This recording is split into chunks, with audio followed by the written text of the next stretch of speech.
Your Excellency,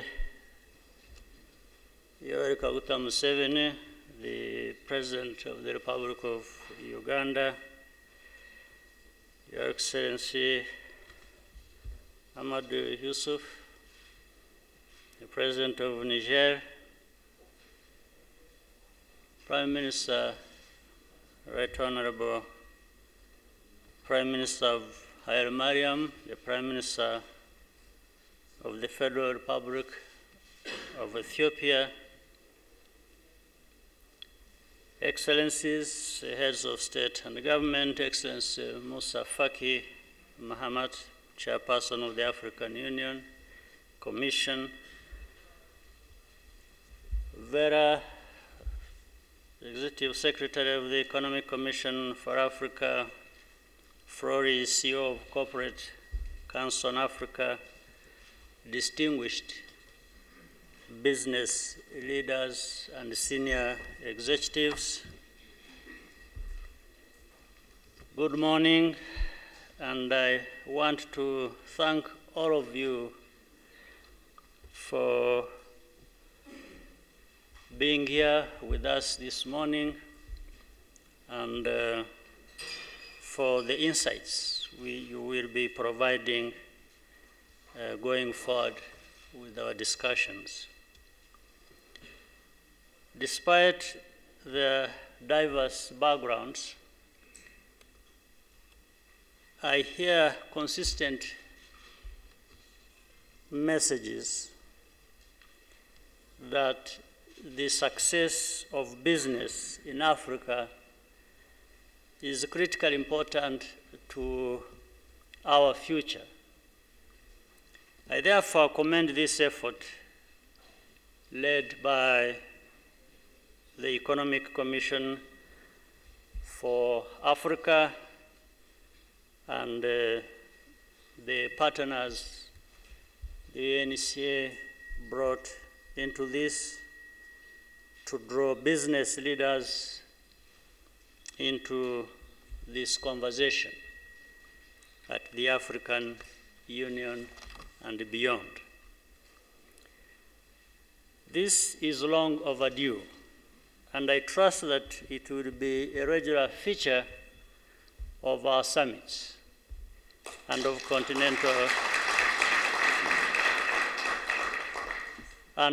continental initiatives more generally going forward, because I also have heard from many country leaders wishing to have this kind of interaction. So our job will be simple, encouraging those who are already willing to move forward. You should be aware that the ongoing institutional reform of the African Union includes provisions for increased engagement with the private sector. But the primary objective of the reform is an African Union that is financed sustainably from our own resources.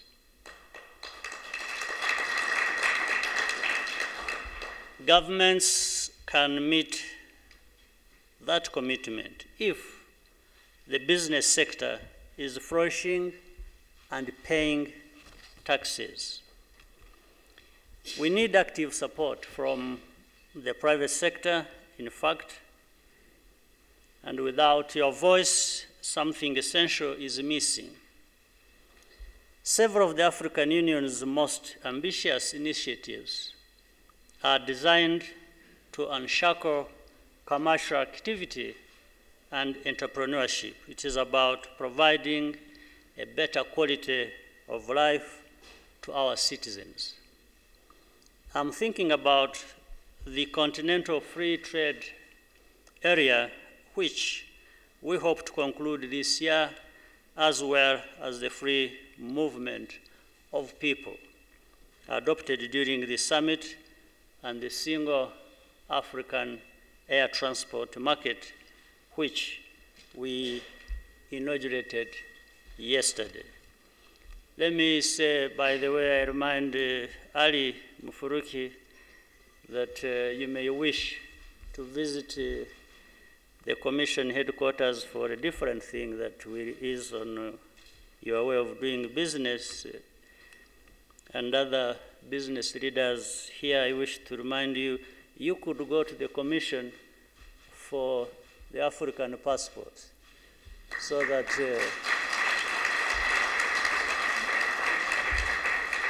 I hope I'm not putting the African Union Commission chair on the spot when they are not ready to provide them, but I know they have stockpiles of passports to give. Among those they want to give the passports are country leaders as well as business leaders, which will facilitate people to move across the continent without having to go through the hassles of visa. These are very important for the competitiveness of African firms and their ability to expand to new markets and hire more employees, especially young people. And there are many other urgent frameworks for economic integration waiting to be finalized and applied.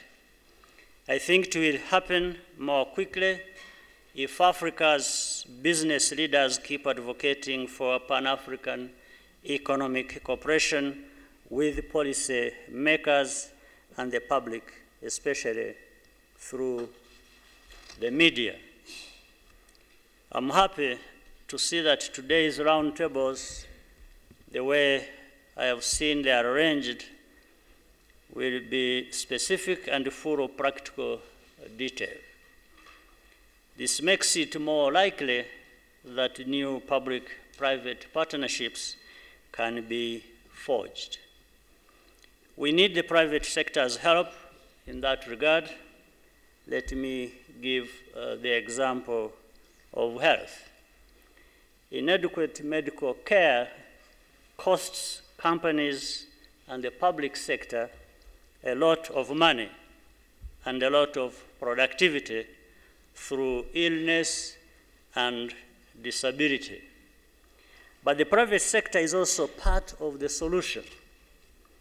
A report from the International Finance Corporation a few years ago found that the majority of health services consumed in Africa are already supplied privately.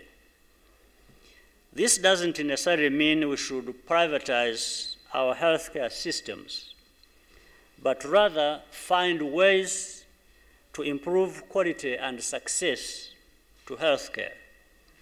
In Rwanda, for example, we have entered into a public-private arrangement with a Spanish-Angolan firm to manage our largest hospital. And what is being done there is already showing good success. We are also partnering with an American company, Zeppelin, to pioneer the use of drone aircraft to deliver blood and other medical supplies to rural areas. There is much more we can do when we cooperate, and this conference may generate innovative ideas which we can take forward.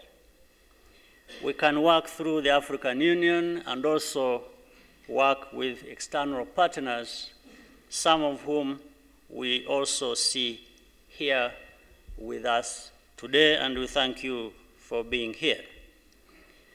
But more collaboration is more needed between government and business. I hope you can help make government behave more like business, in the sense of focusing on accountability and results. At the end of the day, we share the same goal of raising the well-being and prosperity of our citizens. That is what we must keep working towards. I thank you once again for arranging this meeting, UNECA, and with the partners you brought in, especially helping to bring African businesses to work together with other partners, especially today with American businesses.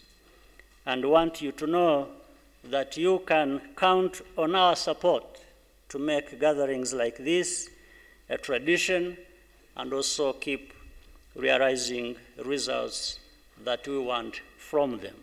I wish you a very productive conference, and I thank you very much.